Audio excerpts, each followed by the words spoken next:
Hey everybody, welcome to episode 21. I was in the paper. The toy drive was a rip-roaring success, and I thank you all for that very much. As I shoot this, it is Tuesday, and I'm going to shut down the GoFundMe page tonight, and we are very close to $6,000. 100% of that money will be spent to buy toys for the kids at Harbor House this holiday season. And if you contributed to that, I really appreciate you. It's an important cause to me, and I think this year it felt extra important. Funnily enough, it almost didn't happen. Maybe in September, my wife was asking if it was going to happen, and I kept saying, like, well, I don't know, because this part won't work and this part won't work with COVID.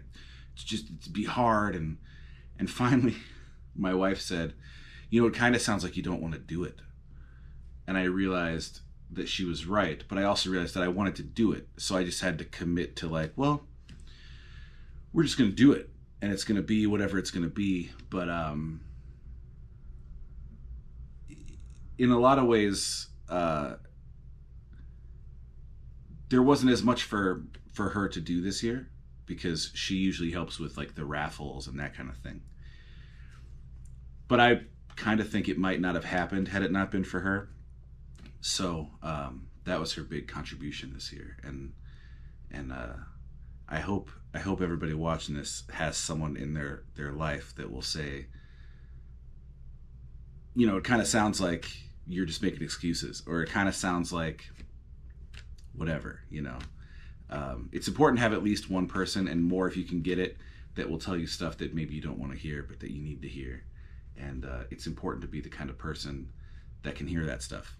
So thanks to her as well. She watches these. So yeah, I was in the newspaper. I've been in the newspaper before. I've been on the news before.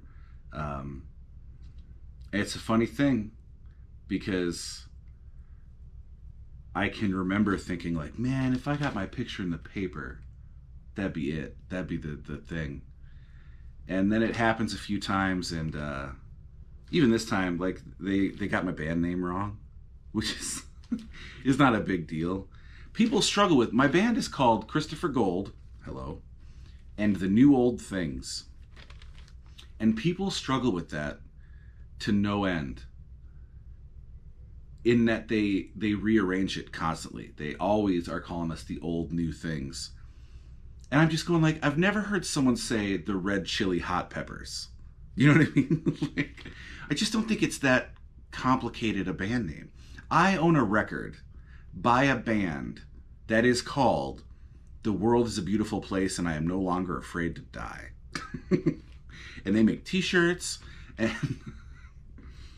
but people get the band name wrong. What I like now about stuff like this happening is it doesn't, I hope it helped the event, and for that I'm eternally grateful. But as far as what it does for my ego or my my day-to-day, it's almost nothing. And what I like about that is I try to project that into the future. I think this constant hunt for validation for something that can't be found, that can't be attained, you could find yourself someday on the cover of Time magazine, or the cover of Life magazine, or whatever, or Newsweek, that's what it is. And you could be thinking, well, that's all well and good, but Springsteen was on both at the same time, like, it's important, I think, to want to grow and strive and stretch, but I also think it's important to maintain some awareness while you're doing it, that, like, you're reaching for something that you'll never get to, and you need to be aware of that while you're reaching, otherwise the pursuit can wreck you. And I think that's a lot of what David Foster Wallace talked about. I think that's a lot of what that movie, The End of the Tour, was about. I'm a big fan of both. There's an actor named Jason Segel who played David Foster Wallace in The End of the Tour. And to promote the movie, he did an episode of WTF with Marc Maron where he talks about ambition and pursuit and how kind of endless it is, and how that can feel like a life sentence if you're not careful. At the same time, I think it's really important to be creative, you know, to do things and make things and share things. I found a TED Talk I actually like. I like to joke that I've seen the first 90 seconds of over 1,000 TED Talks. And then I just bail. By the way, they should do a TED Talk on how to do live music at TED Talks. Because it always just sounds awful. And it's not hard. But I saw this TED Talk from Ethan Hawke, who I'm a fan of some of his stuff, but I wouldn't say like, I don't think I've seen enough of it to rightly say like I'm a huge Ethan Hawke fan, you know. But he talks about the importance of creativity and just doing things and how creativity isn't a luxury, it's a necessity, and he talks about what your relationship to criticism should be, and I'll put a link to it. I've watched it 3 times now. I cannot recommend it enough. There's an audio version and a video version, and I think they are edited slightly differently, and I think that I prefer the video version. And it's just a nice thing to watch. It's like 9 minutes long, but he has this kind of vibe. It's something I really hope you guys will all check out.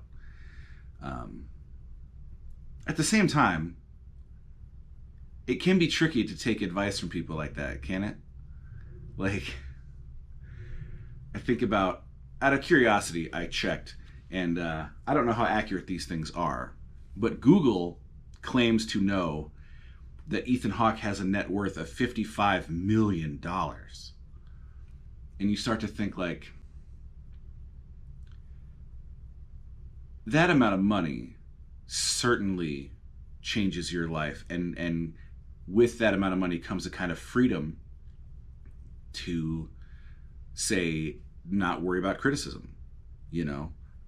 Every single thing Ethan Hawke ever does again could bomb, and his grandkids would be fine.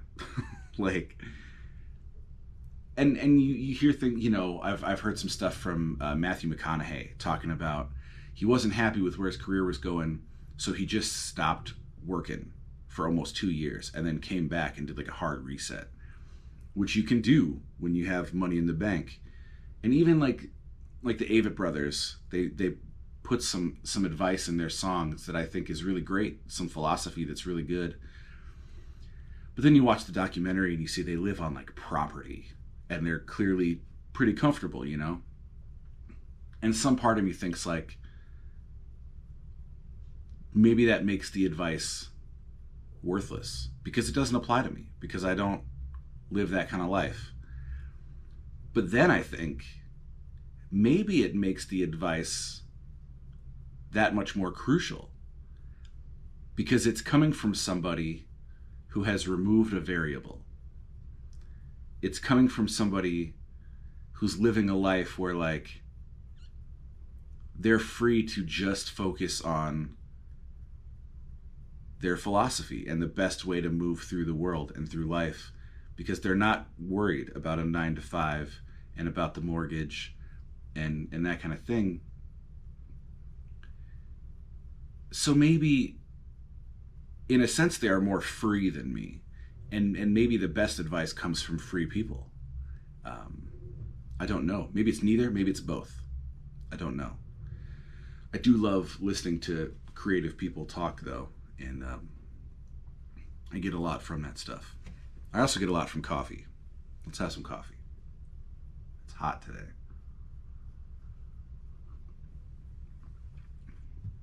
One of the things I think about being creative. And this kind of gets lumped into all this stuff I've been talking about. But my wife and I were taking our walk yesterday, and I was talking about the importance of kind of giving your life away to other things that aren't you. For me, I have given my life fully and completely to my wife and my son and music, and even this podcast is a little bit of me sort of giving myself over to this podcast because people like it, and I enjoy doing it. But sometimes I do it even when maybe I'd rather just sleep in that day or play video games or whatever, because I've given myself over to it. And I was telling my wife on our walk that I think your life sort of gets its meaning from what you give it to. You know, the amount of purpose and meaning and peace and comfort that I've gotten from my wife and my son and my music and doing this podcast has been immeasurable, because I was doing something that, even if it was, I was getting a lot out of it, but it wasn't necessarily about me or for me. You know, I was doing something bigger than me. You know, I was being part of a marriage. I was being a parent. I was being a songwriter and putting things out into the world in a way that was hopefully bigger than just me. And I think it's especially notable when you see people that maybe haven't found a thing to give their lives to. And this is when I started thinking about reviews and critiques, particularly movie reviews. Because a lot of times you'll see a movie review and they'll say, you know, I enjoyed this movie. I thought it was a good movie. But if you want to know my problems with it, and then here we go. They start rattling off their criticisms. And I think we can run the risk of doing that with our lives, where if our lives are too much about us and we spend too much time just staring into them, inevitably you will find problems and flaws and cracks. And you know, it's like if you live in a home and your family is in that home and you have memories in that home and a history in that home, you love that home. But then you try to sell it and a home inspector comes and his whole job is to stare at this thing from an inch away and find everything that's wrong with it. And they will find things wrong with it.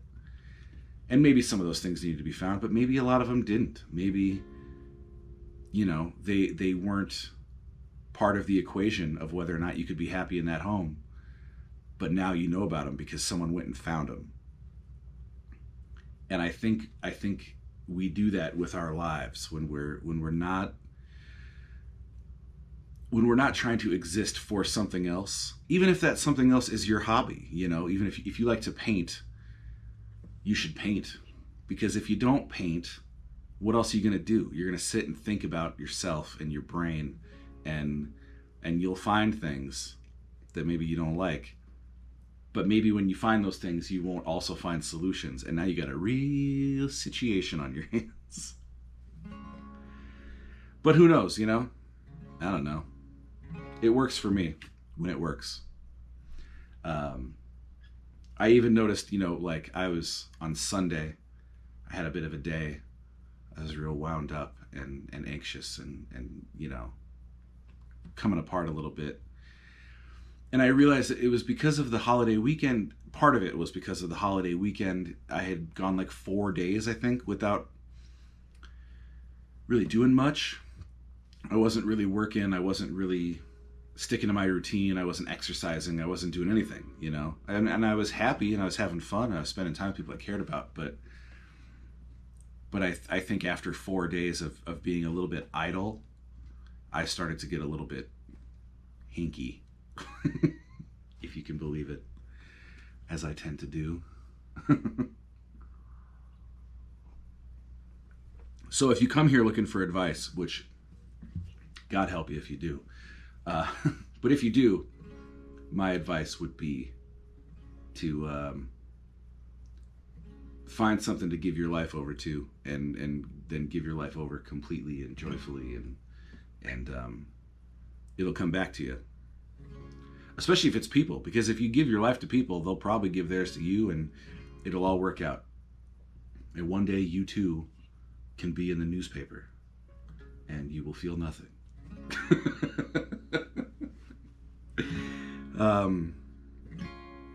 There's a great Jim Carrey awards speech that I'll put a link to. It's hilarious and profound, and I'll leave it at that. But I hope you watch it. And it's a humorous bit of punctuation on what I've been talking about effort and achievement and that kind of thing. In the meanwhile, I'll play you one of my little songs. This song is called "You Ain't Out to Sea," which is a mouthful, but my band is called Christopher Gold and the New Old Things, or something like that. And, I guess I'm just wordy. This song is about two different things. The first thing is, sometimes as I get older, sometimes people ask me for advice about music or about living or whatever. I have younger brothers that occasionally come to me for advice. I have a son. And I am largely unqualified to give any kind of advice, because even if I was to tell someone how I did something or how I accomplished something or how I pulled something off, it wouldn't necessarily work for them. So you kind of have to ask yourself, what's the point? And so I wrote the first verse of this song and really just simplified, like, if I were going to give some advice, it would be to try to enjoy your moments. And there's a line where I say, just try to stay glad. And that is a line from Woody Guthrie's New Year's resolutions. I've taken two of them. At one point he says, don't get lonesome, which was the name of one of my records. And he says, stay glad. And I love the idea of being glad, because to me it's different than being happy or being joyful, which are great things. But to me, glad implies a gratitude and maybe a little bit of relief. Like usually when you say you're glad, it's that something went your way. You got a good bounce. And I think if we're alive, we're probably getting some good bounces. And if you can focus on that, you might notice some more. So I encourage people to stay glad.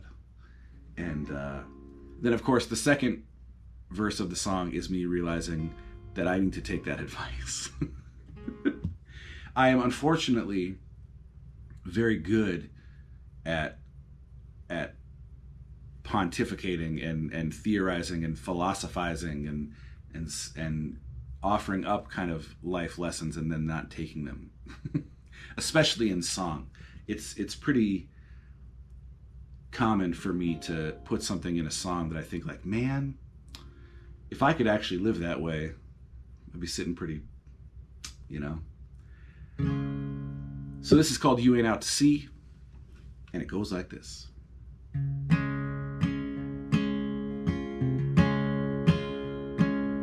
Sing the sun in flight, just try to stay glad.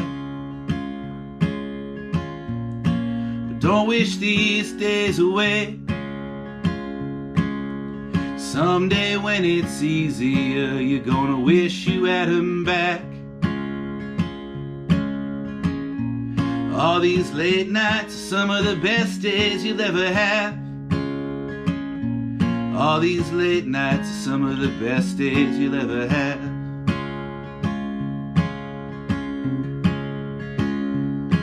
So say something, anything to me. Well, I ain't the best boat, I ain't much of a lighthouse. Oh, but you ain't out to sea.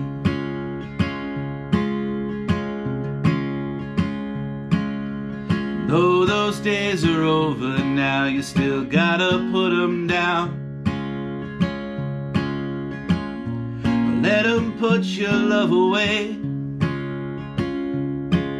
'cause you could leave it all behind without ever leaving town. The past ain't only put to rest some 6 feet underground. No, the past ain't only put to rest some 6 feet underground.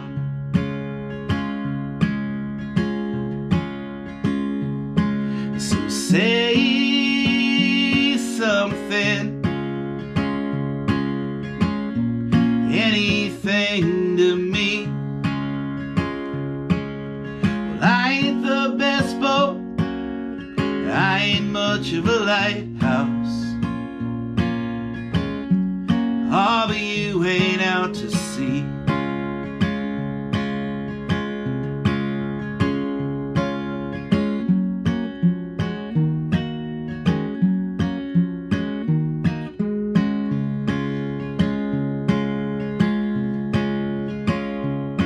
So say something, anything to me.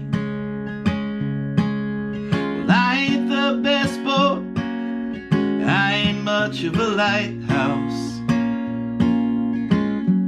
Oh, but you ain't out to sea.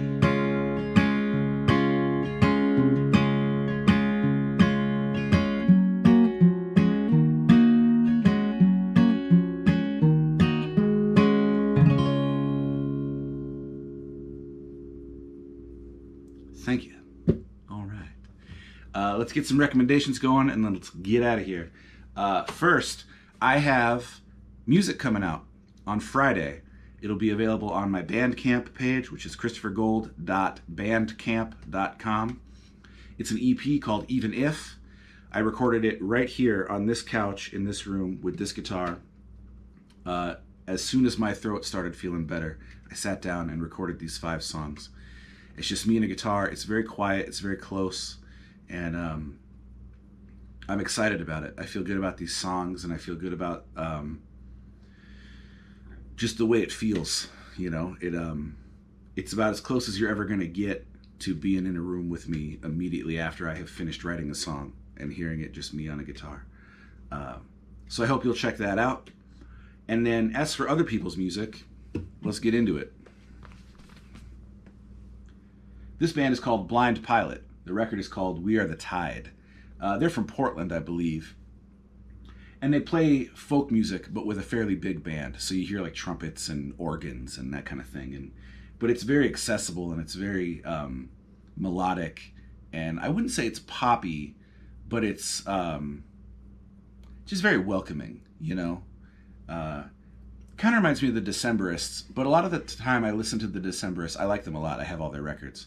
I just feel like they're a lot smarter than me. And I feel like sometimes I need to have a dictionary in my hand to really appreciate everything on a record by the Decemberists. Whereas this feels a little bit more like reachable, you know? And check out the song Half Moon. This song has one of these melodies that like, this song could be in a language I don't speak, and I would still feel and love this song and recommend it to you wholeheartedly. So check it out. Next we have Old Man Markley. This record is called Downside Up.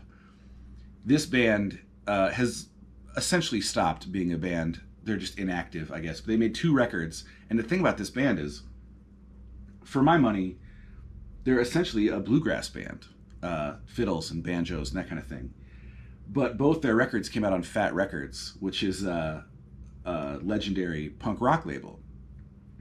And maybe the people in this band have a history with punk rock, but this is not punk rock, I don't think.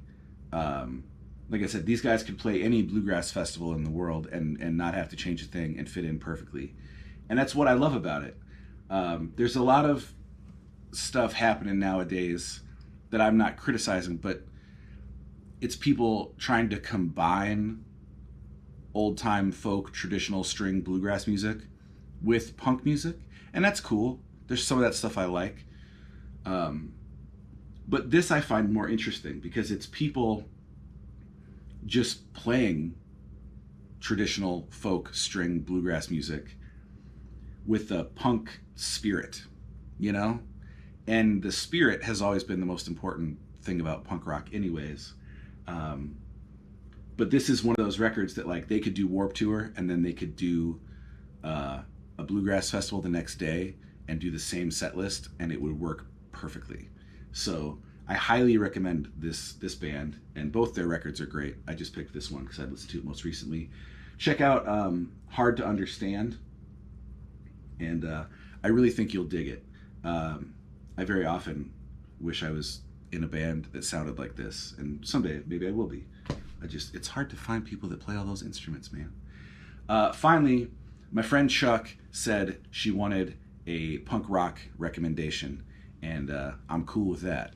So, this band is called Arms Aloft. The record is called What a Time to Be Barely Alive, and it's terrific. I believe they're from Eau Claire, Wisconsin, or thereabouts, which is cool. And a friend of mine had a hand in putting this out, and I was at his shop, Eroding Winds in Oshkosh. They're closed because there's a pandemic outside, but you can find them on Discogs, and they're doing curbside pickup. They're being super safe, and I highly recommend it. But he put this record out, and I went into his shop, and it was playing, and I was just immediately struck. I said, "What are you listening to?" And he goes, "Oh, this band's called Arms Aloft. They're great." And I snatched it right up. They are a punk band, but there's something about punk rock in the Midwest, just like there's something about punk rock from Florida, and punk rock from Virginia, and punk rock from the East Coast and the West Coast.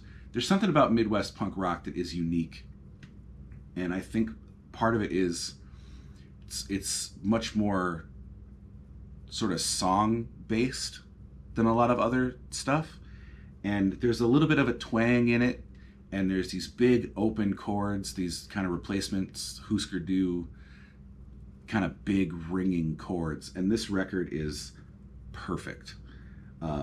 Check out The Voyage of the Dawndreaders. If you like that song, you like the record. And lyrically, the dude that wrote these, he's so good. This whole record is quotable and great. Highly recommend it. Plus, you get to support a local Wisconsin record label and possibly even record shop. So that's fun. And I'll put links to all that stuff. I'll put links to the EP that I'm putting out. I'll put links to the TED Talk. I really, really hope you guys watch that. And that's it. We did it. 21 weeks. Thanks for hanging out. I hope you guys are well. I hope you had a great Thanksgiving. I hope you were safe and happy and glad. And we'll see you next week. Bye.